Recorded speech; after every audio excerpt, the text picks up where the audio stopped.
ئەگەر لەوە بەر تەقسیراتێکی بۆ لە حیاتیە چاوپۆشی کراوە. 29 ساڵ بەر لە ئێستا ناسری سوبحانی کە یەکێک بوو لە زانائینیەکانی سوننە مەزهەبی ڕۆژهەڵاتی کوردستان لەلایەن دەسەڵاتدارانی ئێرانەوە لە سێدارە درا. هیچ جۆرە شتێک مخالفی تەسلیمی کامل و بەندگی کامڵمانتیان نەبێت. ناسر محەممەد ڕەشید ناسراو بە ناسری سوبحانی ساڵی 1951 لە گوندی دووریسانی سەربە شاری پاوەی ڕۆژهەڵاتی کوردستان لەدایک بووە. چەند ساڵێک پێش شۆڕشی گەلانی ئێران دەستی داوەتە بایەغدان بە زانستە ئیسلامیەکان. هەرچەندە لە سەرەتادا کاریگەر بووە با بیری تەسەوف، بەڵام دوای ناسینی ئەحمەدی موفتیزادە لا بیری تەسەوف دوور کەوتوتەوە و کاریگەر بووە بە ئیخوان موسلیمین بە گشتی و بە تایبەتی سەید قوتب و ئەبوو عەلای مەودودی. لە ساڵی 1970 لە ناوچەی پاوا یەکەمین ڕێپێوانی فراوانی سیاسی جەماوەری دژی ڕژێمی شار ڕێخستووە و لە مانگی 11 هەمان ساڵ دەستگای سیخوڕی ساواک ویستویانە دەستگیری بکەن، بەڵام هەوڵەکەیان شکستی هێناوە.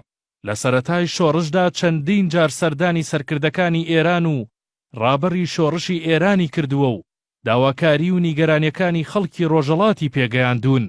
لە ساڵی 1979 دا واتە 5 مانگ دوای شۆڕشی ئێران بەشداری کۆنگرەی ئۆتۆنۆمی کوردستانی کردووە و وتارێکی لەسەر پرسی کورد و پوختەی داواکاریە نەتەوەیی و مەزەبیەکان پێشکەش کردووە، بەڵام ئەو داواکاریانە ڕەت کرانەوە. بەر لە دەستگیرکردنیشی 2 جار سەردانی پاکستان و جارێک سەردانی تورکیای کردووە و لە وتارێکدا کە لە تورکیا پێشکەشی کردبوو فیدراڵی بە باشترین بژاردە وەسف کردووە بۆ چارەسەرکردنی کێشەی کورد. سوبحانی چەندین بەرهەمی زانستی نووسراوی هەیە و بە سەدان کاسێتی دەنگیشی بە هەرسێ زمانی کوردی و فارسی و عەرەبی لە دوای خۆی بەجێهێشتووە.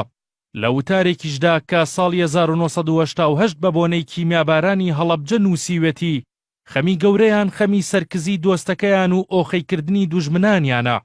خەم ئەوەیە کە ئێستا هەیە، خەمی هەڵلەرزینی هەزاران سەرمابردووی ڕزگار بوو لە ئاگری بۆمبارانەوە بۆ زەمهەریری ئۆردوگاکان.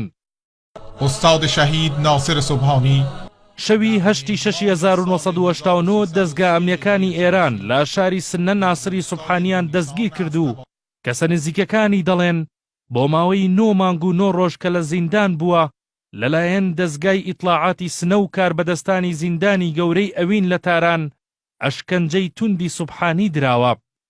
لە 18 سێی 1990 دا بە تۆمەتی بەشداری لە کۆنگرەی شەمس و داواکاری بۆ لابردنی مادەی 12 دەستوری ئێرانی کە تایبەتە بە ئاینی فەرمی ئەو وڵاتە ناسری سوبحانی لە سێدارە درا. بەڵام 37 ڕۆژ پاش لە سێدارەدانی لەلایەن داواکاری گشتی سنەوە هەواڵی لە سێدارەدانی بە کەسوکاری گەیەنراوە و تەرمەکەشی ڕادەستی کەسوکاری نەکراوەتەوە و خۆیان لە گۆڕستانێکی شاری قروە بە خاکیان سپاردووە. ربنا تقبل منا إنك أنت السميع العليم.